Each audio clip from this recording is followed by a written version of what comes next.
When you're sick, you don't want to wait in a doctor's office. Skip the waiting room with waitfromhome.com. Brought to you by UMC Physician Network Services. Check into the clinic online or on your phone, and we'll call or text when your doctor's ready. Your comfort is important. Waitfromhome.com.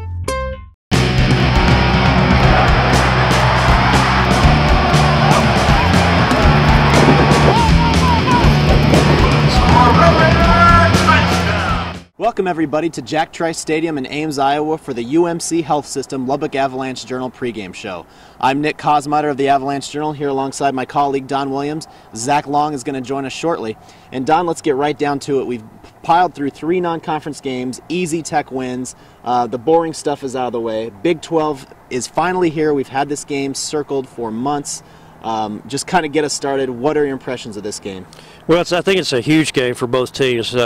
Each team coming in with 3-0 records, Red Raiders and Iowa State. I think probably fans and players on both sides hope if they leave here Saturday night 4-0 that they get some poll support, maybe sneak into the bottom of the Associated Press top 25. It's very important for the Red Raiders because Tech, after this game, has 5 straight weeks in which they play teams that are currently ranked in the top 20. You have Oklahoma, West Virginia back-to-back at home. You have TCU and Kansas State on the road. Then you come back home and face Texas. So after Saturday night, there's not a game that you can look at on the schedule and say that's a gimme W. They really need to take advantage of this one. I think from what we've seen of this team this week, their mindset is in the right place. To the extent that they feel like they have a lot to make up for with the way that they performed against Iowa State the last 2 years, and they also, I think, have a good. They acknowledge the reality that they really haven't proved anything yet. No matter how, no matter all the strides that they've made in beating Northwestern State, Texas State, and New Mexico, none of that really matters if you come up here on Saturday and lay an egg against Iowa State. Yeah, we just tell them, be prepared. Mentally be prepared and physically take care of yourself this week because it's going to be a battle. It's not going to be go play 2 quarters and then get taken out. It's going to be a 4-quarter game, and they're a very physical team. It's going to be loud. Not many people are going to be there cheering you on. So you just got to mentally and physically be ready to roll. It's going to be hard for anybody to go undefeated in this league. So we'll look at it that way in terms of, hey, let's go play and relax, have fun, improve each week and see what happens. You don't want to go and say that, this is a team that, we match up pretty good against and we got to go and get it done. Obviously, we want to win the game and Iowa State wants to win the game. And it'll be a hard-fought game on both sides. So we'll just take it as 1-9. We'll go play, try to play better than we played. Hopefully we play much better than what we played against them the last 2 years. It starts now. Your legacy begins here, and everything that you've worked for during this offseason, it starts right now. And so this is going to be the biggest game of your career because it's not only the first Big 12 game, but it's the next game. So no one came to Texas Tech to lose. We didn't come to Texas Tech to be the last-ranked defense or to be the worst team or however you want to look at it, depending on different opinions. We came here to win, and that's our goal as a team, as a unit, and every individual came here to make a statement, to do something that Texas Tech hasn't done, and so we agree with that. Welcome back, everyone, to Jack Trice Stadium in Ames, Iowa. I'm Zach Long with the Lubbock Avalanche-Journal. Earlier this week, Don Williams and Nick Kosmeyer sat down to discuss their 3 things to watch during this football game. A lot of intriguing matchups. Don and Nick break it down for you. All right, we're taking a look at 3 things for Texas Tech, Iowa State, and the first one that we're going to talk about today is reducing mistakes. And obviously Texas Tech, even though they had so much go right during the non-conference season, Don, the turnover battle was one thing they didn't win. They only forced 2 turnovers in those 3 games and turned it over 4 times. This was also a problem when they played Iowa State last year, had 2 interceptions and a fumble, only forced 1 fumble. So the turnover battle, for all it's gone right, is something that they're still really going to have to fix if they want to create themselves more opportunities in games. And then also penalties. Texas Tech had 90 yards in penalties against New Mexico. You are not going to be able to make those kind of mistakes in a road Big 12 environment and still have a chance to win. And so those sort of mistakes are something that Tech needs to avoid at all costs in order to get the results they want. I think a second thing to watch is going to be it's the importance of the Red Raiders starting fast as they go on the road to face Iowa State. Neil Brown earlier this week said that he was really happy that in the non-conference games against Northwestern State, Texas State, and New Mexico, he was pleased that the players showed maturity, they looked prepared, and they took care of business. And part of that was they jumped out on teams early and got all 3 of those games under control. That is in stark contrast to the last 2 games that Texas played against Iowa State. Last year here in Lubbock, Red Raiders were down 21-0 against the Cyclones after the first quarter. And 2 years ago up in Ames, it was even worse. They were down, looked up at the scoreboard, and it was 24-0 very early in this game. Now, they came back from that and actually got that game tied late in the third quarter, but that comeback, I guess, took enough out of them that they wound up losing that game 52-38. So I think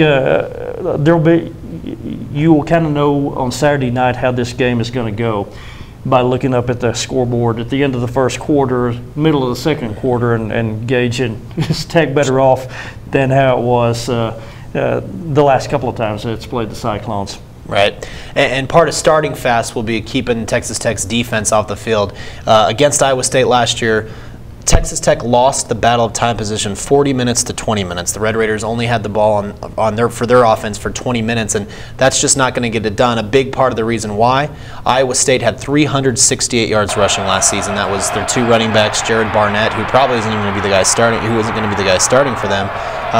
But so every chance that they needed to run the ball, they got, and so Texas Tech is going to have to be able to stop the run in order to get the defense off the field and in order to get that offense back out there for more than it had last year, because that time of possession disparity on the road, usually you're not going to win a game like that. Welcome back, everyone, to Ames, Iowa. Thanks to Don and Nick for that breakdown. The game on Saturday night between Texas Tech and Iowa State is obviously a huge matchup. Both teams undefeated, and for Texas Tech, a lot of doubt still cast on this football team, and there are a wealth of people waiting to see what the Red Raiders can do on the field.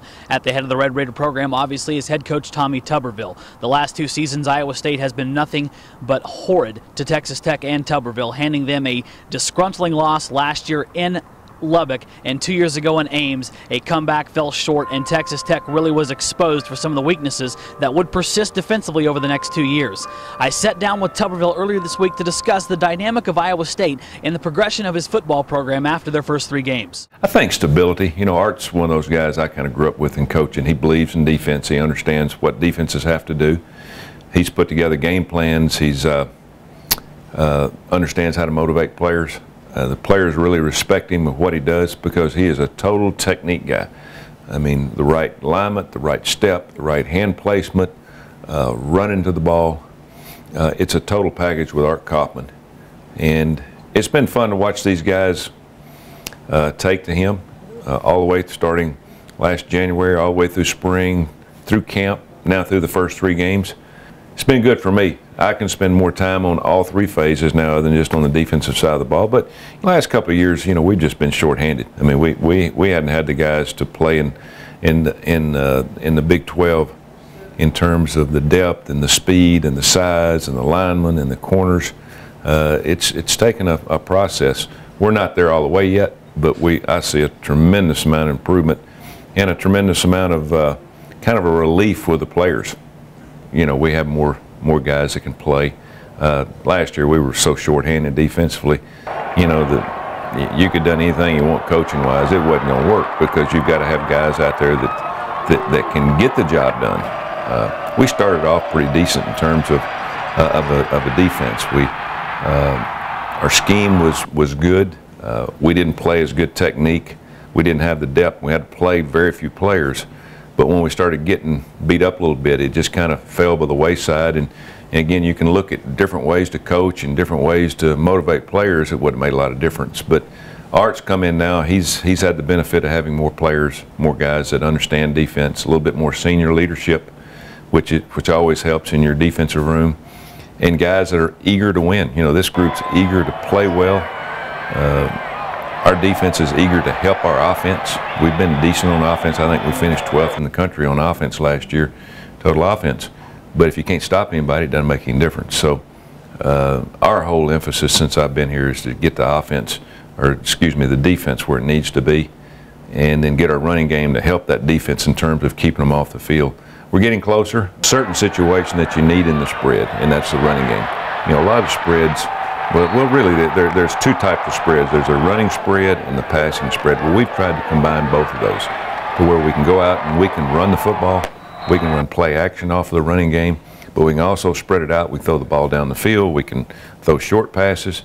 So we've been work in progress of trying to put our stamp on what we believe works for us here at Tech, what we can recruit here at Tech, and then what will work in the Big 12.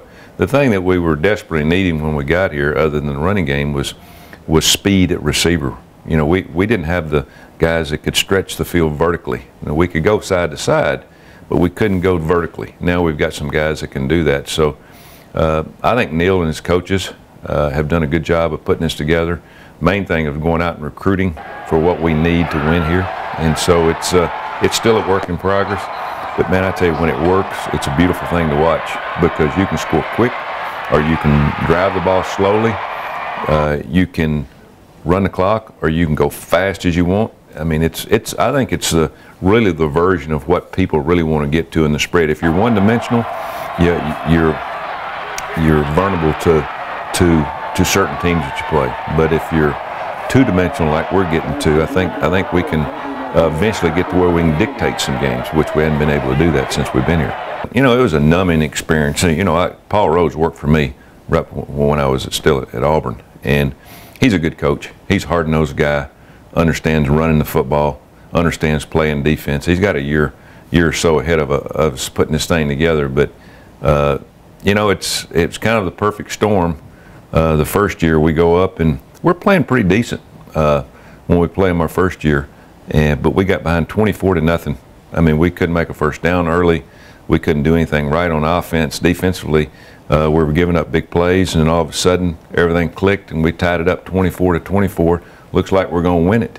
And then we only played about a quarter and a half of that ball game.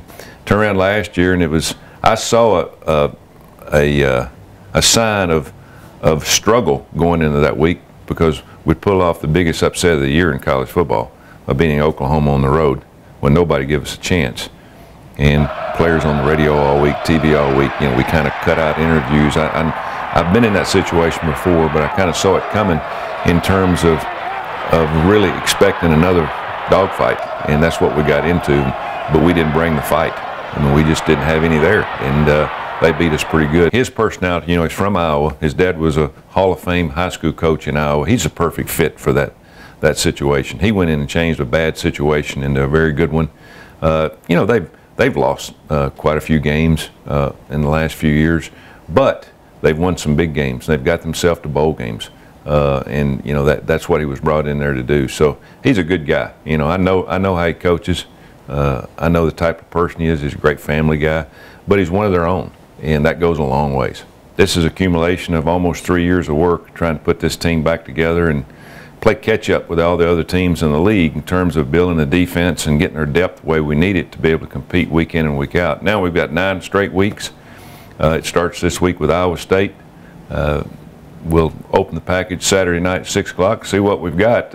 There's a lot of unknowns, and really on the player's side and on the coach's side. So let's see what happens. Welcome back, everyone, and obviously this football game has a wealth of matchups that people are going to watch, from Iowa State's defense to Texas Tech's defense to the Texas Tech offense. Earlier this week, Nick and Don sat down and broke down the matchups you should be aware of for Saturday's football game. Now we're moving to 3 key matchups for Saturday's game between Texas Tech and Iowa State. One of those, Nick, I believe will be Seth Doege against the Iowa State pass defense. Early this week, Neil Brown, Texas Tech's offensive coordinator, just raved about Iowa State's pass defense. He said the secondary, Iowa State's secondary probably reads route combinations as good as any team in the country. He said Jock Washington, a big safety for the Cyclones, who's about 215 pounds, he thinks has NFL talent. And then on top of that, Neil Brown said that his outside receivers last year, the split ends, the flankers, pretty much got whipped by Iowa State's cornerbacks. I believe the Tech's leading receiver last year in this game, Eric Ward, had 5 catches for 62 yards. That's not what the Red Raiders, of course, obviously look for out of their passing game. Now, this season, Tech has been flying high. Seth Doege has thrown, is completing about 75% of his passes, and it's pretty remarkable when you look at the statistics and see Tech has 6 receivers between 8 and 12 catches and more than 100 yards receiving. Contrast that with Iowa State, which right now is number 2 in the nation in pass efficiency defense, number 17 in the nation in pass defense. Now, they probably haven't been challenged a lot in that regard, much like Texas Tech, but this is a really good a battle with Tech's passing game against Iowa State's pass defense, and that's not the only battle that Red Raiders will have when they have the ball. Yeah, no, on offense, like you said, obviously the running game is going to be key for Texas Tech, and it's something that we've seen improvement with, obviously against New Mexico. Huge rushing yards, something that they've been putting up consistently during the non-conference season. But now, like you said, comes the real test, and who better to test them than 2 of the best linebackers in the Big 12, A.J. Klein and Jake Naughton, who, Don, I think you might have covered when they first started here. Yeah, it seems like A.J. Klein and Jake Naughton have been around forever. So these are a couple of big guys and regarded as 2 of the best linebackers in the Big 12. Yeah, 2 guys at 250 pounds who can move. These guys are great at chasing down running backs, and so it's going to be a big key not only for Texas running backs, but also for those guys opening up holes to kind of get a hat on those guys and sort of be able to neutralize them a little bit in that running game so that you can kind of create some opportunities for bigger downfield runs. That'll certainly be a challenge. Yeah, I think that's the game plan for pretty much every offense that faces Iowa State, but unfortunately sometimes it's easier said than done how to block A.J. Klein and Jake Knott.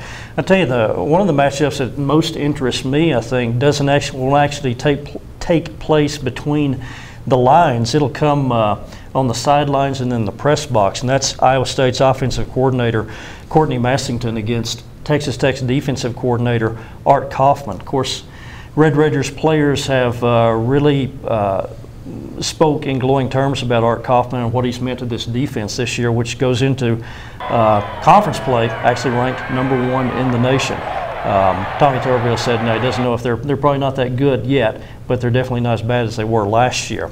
The interesting part of this matchup to me, though, with the coordinators is Iowa State last year used, of course, Jared Barnett at quarterback, and Barnett, who was a redshirt freshman out of Garland, just tore up the Red Raiders with the option game last year. We talked earlier about how they had a couple of 100-yard rushers. On top of that, Barnett got 92 himself. Now, Barnett has only played in 1 game this year, so that makes me wonder. Steele Jans is the starter. Steele Jans was the starter at this time last year, then wound up losing the job, being kind of inconsistent. It's going to be interesting to me, I think, to see if Iowa State, even though Jans is the starter, if they decide to throw Barnett out there early in this game, or to what degree they will throw him out there Saturday night, just based on the success that he had against Tech last year. When you're sick, you don't want to wait in a doctor's office. Skip the waiting room with waitfromhome.com. Brought to you by UMC Physician Network Services. Check into the clinic online or on your phone, and we'll call or text when your doctor's ready. Your comfort is important. Waitfromhome.com. Seth Dagey has been dangerous in the red zone this season. He's completed 13 of 19 passes for 9 touchdowns inside the 20-yard line. A big reason why? The fade route. A pass that he can throw to a number of big receivers on the Texas Tech offense. The route has garnered plenty of touchdowns for Texas Tech in the last few seasons. We spoke with Seth Dagey last week about how he throws that route and why it's so successful. As a quarterback, you got to put the ball, with enough air into a specific spot, which we aim for, like the back pylon, in that general area. And then for the receiver, he's got to give me enough time to get the ball out and where it times up correctly, and he's got to win on his release, and he can't, get jammed up or anything like that. But we have some tall guys like Darren and Marcus, where I can, I don't have to throw a perfect ball into the trash can. Basically, I can just kind of throw it up where they can run up and jump and have a jump ball chance at it. So there's a different ways for different receivers to throw that fade ball. I think it's both Seth and the receivers. Their timing, how the receivers are coached to lean in and at the last second lunge for the ball. Both of those make it really hard for those usually shorter corners to come up against those big guys with the bigger reach. So that's a difficult play, and our corners work that all the time, but sometimes the quarterback just makes it happen. We've practiced it, ever since I've been here, because, Leach was a big fan of it, and so it's been one of those things that I've been practicing ever since I've been here, and then we practiced it in the summer, we practice it every day of the week that we practice. So I mean, you know, it's not like we hammer it down like, oh, we got to get 10 throws to the right, 10 throws to the left, and make it all completed. You know, we get 3 or 4 throws to the right, 3 or 4 throws to the left, and then we'll get some like when, you know, we do practice, such as, you know, goal line situations. Welcome back to Ames, Iowa, everyone. Now it's time for everyone's favorite segment, Predictions and Prognostications, where we look at some games in the Big 12 Conference across the nation and then eventually Texas Tech and Iowa State. We're going to start in the Big 12, and gentlemen, we got some good games this week. Finally going to find out a lot of things about this conference. Let's start it off first with the least of the three that we're going to talk about, TCU, SMU, Nick Kosmider. Yeah, I think TCU is still stinging from losing the Battle of the Iron Skillet last season. Gary Patterson said after the game famously, SMU will get no more help from Gary Patterson. SMU is probably not going to get help from the TCU defense, which has allowed only 1 touchdown. That's going to be the difference. TCU is going to roll in this one. Yeah, TCU offensively hasn't scored quite as much as you would have expected from them so far, and Wayman James, their top running back, is out for the year. However, big thing working for TCU in TCU's favor is a couple of things. TCU defense has been excellent, just like they normally are or have been for the last decade, and the other thing is Garrett Gilbert's playing quarterback for SMU. 4 interceptions and 3 touchdown passes so far for Garrett Gilbert. Is there another school that he can transfer to that might be a little bit lower level where he might be able to live up to expectations? It's not happening for him yet on the hilltop. Well, he's matching his stats from Texas, so I guess he's got that going for him. You know, I think the only thing that concerns me about TCU, I watched a lot of that Virginia game last week, is they miss a lot of first opportunities for tackles and get yards after catch. And I think that's something that's going to be concerning deeper in the Big 12, but I don't think Gilbert and SMU have enough to go there. I go with TCU. Next one, this one, very tough to predict. We don't know a lot about the teams coming into this because they just really haven't played someone great yet, other than Oklahoma State losing to Arizona. But how about Texas and Oklahoma State, Nick Kosmider? Yeah, really intriguing matchup. You have Oklahoma State, the #1 offense in the country, ranking somewhere near 700 yards per game, kind of video game numbers almost. But Texas's defense is a whole new challenge, and J.W. Walsh picked a heck of a time to make his first career start. He's going to have to face the rushing ends of Alex Okafor and Jackson Jeffcoat, and you know, I think that they're going to be too much. The other key thing is that David Ash, the Texas quarterback, a lot of people said what he does is going to predict how well our offense does, and so far he's done pretty well. 7 touchdowns, 0 interceptions. I think Texas edges out a win.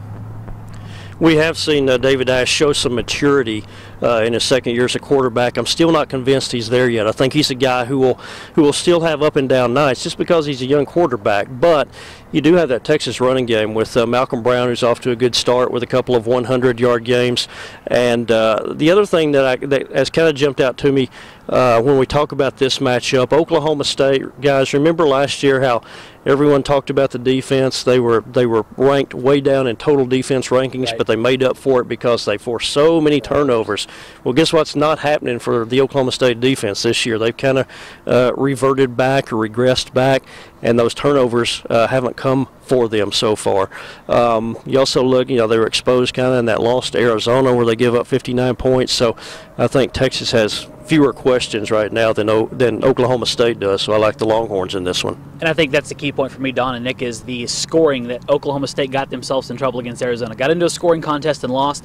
Texas got into a scoring contest of their own against Ole Miss, showed that offense can score points at a vicious pace against a poor defense. I think that right there gives Texas the edge, and they win in Stillwater. Now, here's a big one for you. Baylor, West Virginia, a game that's extremely difficult to predict. This one in Morgantown. West Virginia obviously showed a lot of explosiveness. Baylor has overcome a couple slow starts. Nick, this is a very difficult game to predict. Yeah, you talk about offense, 2 ranked in the top 15 in the country, and Morgantown is just going to be on absolute fire. They've waited a long time for this. The first Big 12 game in that city, it's going to be rocking, and I love the offensive matchup in this one. I think in the end it's going to be a shootout, and it's going to come down to Geno Smith making a strong case in this one for his Heisman Trophy. He's got 2 great wide receivers in Tavon Austin and Stedman Bailey, and those guys making plays is going to be the difference. I think they win by about a touchdown on a shootout. I mean, this one could be a 56-49 game. I think West Virginia will win it, but you know what? Guess who's #1 in the nation in individual total offense, guys? It's Nick Florence, Baylor's quarterback. Not to say that they don't miss RG3, but Baylor's offense hasn't missed a beat. These guys have already scored over 100 points in 3 games. But if there's a team that has the weapons to match Baylor in a shootout, obviously it's West Virginia. We all know about Geno Smith, and Tavon Austin, 3 games in, has 34 catches and 6 touchdowns. So I think West Virginia will win at home, but this is one of the most entertaining games of the day in college football, whether you're in the Big 12 or if you're a viewer from somewhere else across the country. Yeah, I think the scoreboard might actually get damaged severely in Morgantown during that game. And to me, I think the key thing is Baylor has got itself into some scoring contests. This is the absolute wrong team to get into a scoring contest with. Nick was right. There will be things on fire. It'll be couches because West Virginia is going to celebrate a win over Baylor. All right, now it's time for our national picks. We're going to go through some quick ones for you. Not a real exciting slate of games, gentlemen, but there is some good ones. Let's start with an intriguing one from the fire sale that is the Big Ten Conference. How about Ohio State and Michigan State, Nick? Yeah, it's hard to predict what's going on in the Big Ten. Obviously, that conference is having a real hard time getting going. I like this matchup, though. It's a good one between the Buckeyes and the Spartans, and I think that Urban Meyer is going to come up with enough of a game plan, and then in the end, I think Braxton Miller, that elusive quarterback, is going to be the difference, make a play at the end of the game to win that one for Ohio State. I'll disagree with you here. Michigan State, I do think it's a coin flip game. One of these teams is ranked number 20, one of these teams is ranked number 14. Neither coach, though, is happy with the way his team is playing so far. Neither Urban Meyer from Ohio State, Mark D'Antonio from Michigan State really likes either the depth of their offensive weapon. Yeah, but they haven't just. You expect Ohio State and Michigan State in non-conference play to hammer people, and that really hasn't happened. Again, toss-up game. 3 things in this one lead me to pick Michigan State. They have the nation's 3rd leading rusher. They have a pretty good defensive front 7, and they're also the home team. So I'll take the Spartans. I think it'll be a very traditional Big Ten game. Rushing may control that, but I'm kind of with the side of Nick Kosmider here. Braxton Miller, he does a lot of damage to both the Buckeyes and their opponents. I think this time he does more damage to the Spartans. Ohio State in a very close game right there. All right, let's go to the SEC, gentlemen. How about the motorcycle wreck that is the Arkansas football season? They go into Kyle Field, College Station, take on Texas A&M, Nick. Yeah, things have not gone well for John L. Smith at Arkansas. You had the loss to Louisiana Monroe, and things haven't really gotten much better since then. I think that Texas A&M is going to go ahead and get its first win in the SEC this weekend. I'm with you. Johnny Manziel and the Aggies at home in Kyle Field. They will enjoy this, I guess, the reunion of 2 old Southwest Conference teams that would be meeting for the first time in maybe 2 decades. Don't remember for sure, but I like the Aggies. Yeah, I'm going to go with A&M in that one as well. How about another SEC game, maybe a little bit of intrigue here? Tennessee and Georgia, Nick. Yeah, I like what Aaron Murray has been able to do for Georgia in that quarterback position. He's been really solid for them, leading that offense. And Tennessee, 68th nationally in total defense, giving up almost 400 yards, which in the SEC is not getting it done to the way that those coaches like to see it done. So I think I look for Aaron Murray to have a big game and to lead Georgia to a big SEC win. We don't have much disagreement this week, it doesn't seem like, because I like Georgia in this one also. Tennessee has shown a good passing game. They have some good weapons on offense, but I think Georgia's a better all-around team. I think their pass rush will eventually take effect. And this could be a game kind of like Georgia had against Missouri, in which they give up some plays and some yards early, and Tennessee hangs with them for a while. But then the late third quarter, fourth quarter, I see Georgia pulling away. Dogs also, this is one of only 2 home games that they have between now and mid-November. So the folks between the hedges should be really pumped up tomorrow. Always are. And I think quietly the thing that Georgia does is they score a lot of points. They have scored a ton of points in games, and last week Tennessee was just unimpressive against Akron at home. I think Georgia rolls in that one. All right, gentlemen, now it's time for the upsets of the week. Don hits one every now and then, and it seems like the rest of us don't get any at all. So I guess by default we have to start with him again. So Don, drop us with your magical knowledge. I think my pick this week is going to be Cincinnati as a 6.5-point underdog to knock off Virginia Tech. Both of these teams have a whole lot of problems. Cincinnati, it's not like they've been playing lights out, but Virginia Tech has been probably one of the biggest disappointments in college football, I would say, this year. None more so than when they got upset by Pittsburgh, which was kind of an out-of-nowhere game. Cincinnati has since knocked off Pitt. So even though, again, Cincinnati's not playing like gangbusters, I'll take the Bearcats to knock off the Hokies. I like Minnesota over Iowa. Crazy to pick the Big Ten, and in a down year in the Big Ten, Minnesota's 4-0. Doesn't really happen too often that the Gophers come out of the gates that strong, and I like them beating an Iowa team that has just had a really hard time scoring points. You know, I had a real struggle looking through the schedule and trying to find something that I, A, cared about, and B, wanted to predict a upset in. And I'm going to go real off the radar. I know, shocking, Don, that I would do something of that nature. But I'm going to go with Central Florida over Missouri in Columbia. Central Florida is a team that has showed a lot of resolve in a hostile environment, played very well at Ohio State. Missouri's a little bit of a, I think they got a lot of sticker shock right now from their new purchase of the SEC. And I think Central Florida is going to go in there and make their season a lot more crankier than it was beforehand. Wow, that'll be the curiosity to me will be just Central Florida's guys reacting to the trip to Columbia, which will be a little change of scenery for those fellas. Yeah, just a slight one, but you know, we all usually recover from trips to Columbia, but we don't have to deal with that anymore, thank God. Okay, now on to the big boy that's going to be behind us Saturday night, Texas Tech and Iowa State. I'm going to start with Don. Don, this is a very difficult game to break down and even more so to predict. Well, as we stand here this evening talking about this game, Tech is a 2.5-point favorite. Now, the odds makers will tell you that the home team gets a 3-point edge. That means that they consider these teams virtually even. Tech, I think one thing that will be a little bit different this year for Texas Tech is the Red Raiders go into this game after non-conference followed by an open day. Compare that to last year where they were when their heads were in the clouds after they had faced after they had beaten OU on the road. And even the year before, they had already played one big game against Texas at Jones Stadium. This week, I think they will come in a much better frame of mind because this is their first big test, so they've been pointing to it. They have had 2 disastrous games against Iowa State the last couple of years, and they know. I mean, if you look at the schedule, this is a very important game for them to win because there's not an easy game coming up on the schedule for quite some time now. So I think you'll see a team that's in a better frame of mind, that's a much better football team than it was at this time last year, and I think Tech will get out of here with a win on Saturday night. You know, I think the key is we've talked about how we don't fully know what this defense is capable of, and we probably won't still fully know until after those 60 minutes are up on Saturday. But with that being said, I think you can tell that this run defense is better than it was last year when it got gashed for 368 yards by a pair of Iowa State running backs plus their quarterback Jared Barnett, who won't be the one starting tomorrow for the Cyclones. It'll be Steele Jantz. But I think that is going to be the key for the Red Raiders, is stopping the run. If they can do that, we've seen that their offense is just virtually unstoppable when it gets going. And I look for the Texas Tech defense to not be able to stop the run, but to be able to slow it down much more so than they did last year. And like you said, Don, this team is ready for this game. We've all had it circled for months, and I think Tech is going to do just enough to win 35-31.